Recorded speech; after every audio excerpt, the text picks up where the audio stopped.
नमस्कार, मैं हेमंत और आप पॉलिटिक्स देख रहे हैं। हम और आप कितनी भी बात कर लें कि नेता चोर हैं, अफसर घूसखोर हैं, लेकिन हम सिर्फ बातें करते रह जाएंगे। कमाने वाले कैसे भी कमा के मौज लेते रहेंगे। भ्रष्टाचार कभी देश में रुक ही नहीं सकता है। और सबसे बड़ी बात तो यह है कि हम और आप तक जितनी खबरें आती हैं, ये भ्रष्टाचार उससे कहीं गुना ज्यादा बड़ा है। आप सोच भी नहीं सकते हो उतना बड़ा।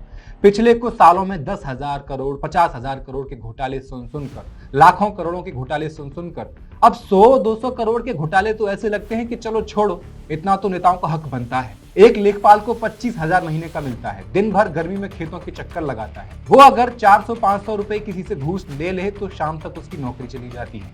कोई पीएम की मिमिक्री कर दे तो अगले दिन सस्पेंशन लेटर आ जाता है। लेकिन हजारों करोड़ों गबन करने के आरोपी और भाजपा नेता पेमा खांडू पर सालों से आरोप लग रहे हैं, अब तक कोई निर्णय नहीं लिया गया। अब सुप्रीम कोर्ट ने 6 अप्रैल को सीबीआई को आदेश दिया है कि वो अरुणाचल प्रदेश के मुख्यमंत्री पेमा खांडू के परिवार पर लगे भ्रष्टाचार के सभी आरोपों की प्रिलिमिनरी जांच शुरू कर दे। आरोप यह है कि जनवरी 2015 से दिसंबर 2025 तक के 10 सालों में 1270 करोड़ रुपए के पब्लिक कॉन्ट्रैक्ट्स खांडू परिवार को ही दिए गए। अब देखना यह है कि सीबीआई पिछली बार की तरह इस बार भी रिसोर्सेज की कमी का रोना रोकर पेमा खांडू को बख्श देगी या फिर जांच में भाग लेगी। कहा जा रहा है कि सिर्फ तवांग जिले में 383 करोड़ की लूट सीएम के घर परिवार वालों ने की है, जबकि पूरे राज्य में यह आंकड़ा 1270 करोड़ रुपए का आंका जा रहा है। अब देखना यह होगा कि सीबीआई की जांच के बाद यह आंकड़ा कितना और बड़ा होकर निकलता है या बिल्कुल ही खत्म हो जाता है। 10,000 करोड़ का होता है, 50,000 करोड़ होता है, उससे भी ज्यादा होता है, या कह दिया जाता है कि नहीं नहीं नहीं, पेमा खांडू तो निर्दोष है। दरअसल ये पूरा खेल बहुत पुराना है। आरोपों की जड़ तब की है जब पेमा खांडू के पिता स्वर्गीय दोरजे खांडू अरुणाचल प्रदेश में कैबिनेट मिनिस्टर हुआ करते थे। राज्य के रिलीफ, रिहेबिलिटेशन और डिजास्टर मैनेजमेंट डिपार्टमेंट यही संभाला करते थे। उसके बाद जब पेमा खांडू खुद मुख्यमंत्री बने तब पिटिशनरों ने सुप्रीम कोर्ट में पीआईएल दायर की। इस पीआईएल में उन्होंने आरोप लगाया कि अरुणाचल प्रदेश में भारी भ्रष्टाचार और गड़बड़ियां हो रही हैं। देख लीजिए भाई साहब, खासकर संपूर्ण ग्रामीण रोजगार योजना के तहत अनाज बांटने में गड़बड़ियां हुई हैं। ये स्कीम केंद्र सरकार ने 2001 में शुरू की थी ताकि गांव में एक्स्ट्रा मजदूरी, रोजगार, इंफ्रास्ट्रक्चर, विकास और खाने पीने की सुरक्षा आम लोगों तक पहुंच सके। पिटीशन में आरोप लगाया गया कि मार्च 2023 से लेकर के 2004 के बीच नेशनल कैलामिटी कॉन्टिजेंसी फंड से राज्य को सड़कों की मरम्मत, छोटी सिंचाई परियोजनाओं और जमीन बचाव स्कीम्स के लिए 3 करोड़ से ज्यादा दिए गए थे। लेकिन ये सारा पैसा गायब कर दिया गया। कहां गया किसी को नहीं पता है। पिटीशन में कहा गया कि 2001 वाली स्कीम के तहत राज्य को जो चावल आवंटित किया गया था उसके लिए झूठे बिल बनवाए गए थे। पूरे 2,48,000 मीट्रिक टन चावल का हिसाब दिखाया गया था, लेकिन असल में वो चावल कहां गया, किसने खाया, किसने बेचा, कोई नहीं जानता है। ये लाखों करोड़ों का सीधा घोटाला बताया जा रहा है। ये पीआईएल दायर की थी सेव माउंट रीजन फेडरेशन और वॉलंटरी अरुणाचल सेना जैसे एनजीओ ने। पीआईएल में यह भी कहा गया कि रिलीफ, रिहेबिलिटेशन और डिजास्टर मैनेजमेंट में करीब 14 district rehabilitation officers, 16 assistant mineral development officers और दूसरे स्टाफ जैसे कि पियोन हो गया, ड्राइवर हो गया, वगैरह वगैरह, इनको बिना किसी नियम के इलीगली अपॉइंट कर दिया गया है। शुरू में 2003 से 4 में तो इन्हें सिर्फ कॉन्ट्रैक्ट बेसिस पर रखा गया था, लेकिन बाद में इनको परमानेंट करके सरकारी नौकरी दे दी गई है। अब जांच की जानी चाहिए कि ये लोग आखिर हैं कौन।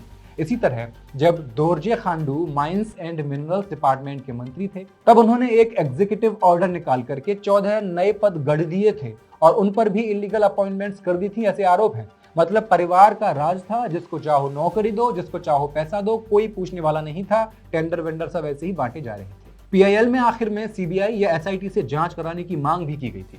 खासतौर पर कहा गया लेट सीएम दोरजे खांडू के परिवार वालों, उनकी दूसरी पत्नी रिंचिन ड्रेमा और भतीजे सेरिंग पाशी को दिए गए सरकारी कॉन्ट्रैक्ट्स की गहराई से जांच की जानी चाहिए। ये लोग भी राज्य के पैसे से मोटे हो रहे हैं। दोरजे खांडू 2007 से अरुणाचल प्रदेश के मुख्यमंत्री रहे और 2011 में हेलीकॉप्टर क्रैश में उनकी मौत हो गई थी। इसके बाद पेमा खांडू को भी इस केस में पार्टी बना दिया गया। सुप्रीम कोर्ट ने अरुणाचल प्रदेश सरकार को साफ आदेश दिया है कि अब पेमा खांडू को खुद भी दिए गए किसी भी सरकारी कॉन्ट्रैक्ट की पूरी डिटेल सामने लेकर आइए।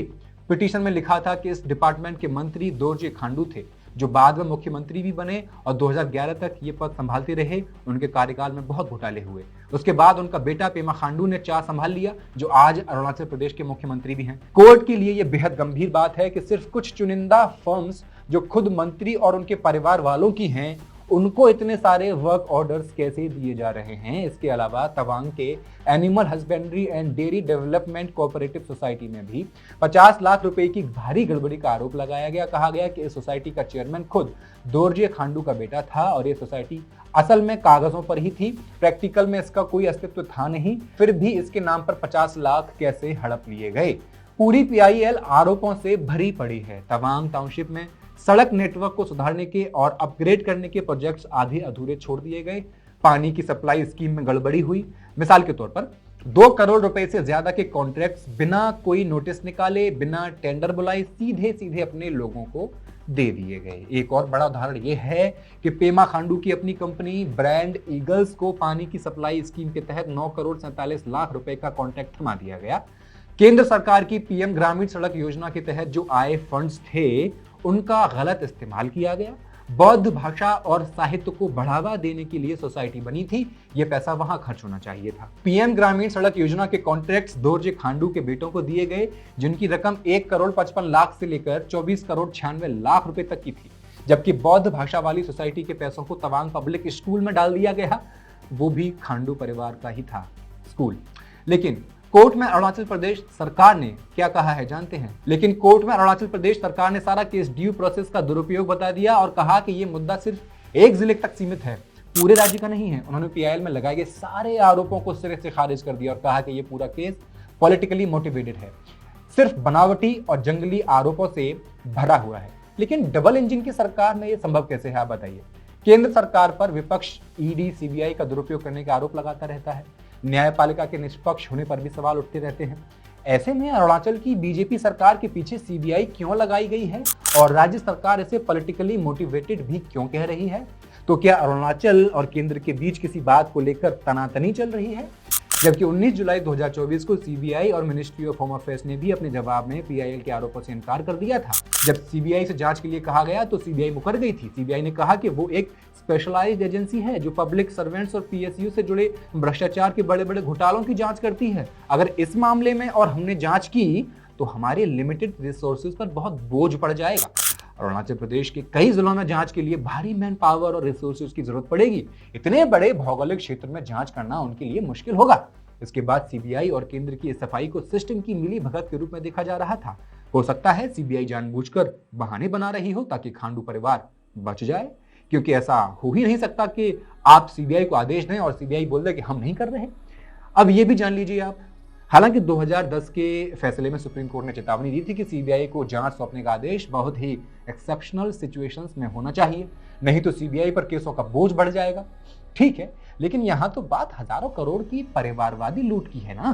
किसी दुकान में चोरी तो नहीं हुई है, कोई बाइक पर आकर गले से चेन छीनकर तो नहीं ले गया है, ये कोई एसआईआर में वोट काटने वाला छोटा मोटा मामला नहीं है ना।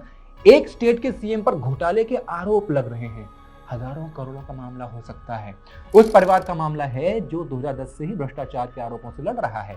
2016 में जब पेमा खांडू मुख्यमंत्री बने तब सिर्फ 1 महीने बाद पूर्व मुख्यमंत्री कलिको पुल ने खुद को खत्म कर लिया था और अपने हैंड रिटन नोट में पेमा खांडू और उनके पूरे परिवार पर भारी भ्रष्टाचार के गंभीर आरोप लगाए थे।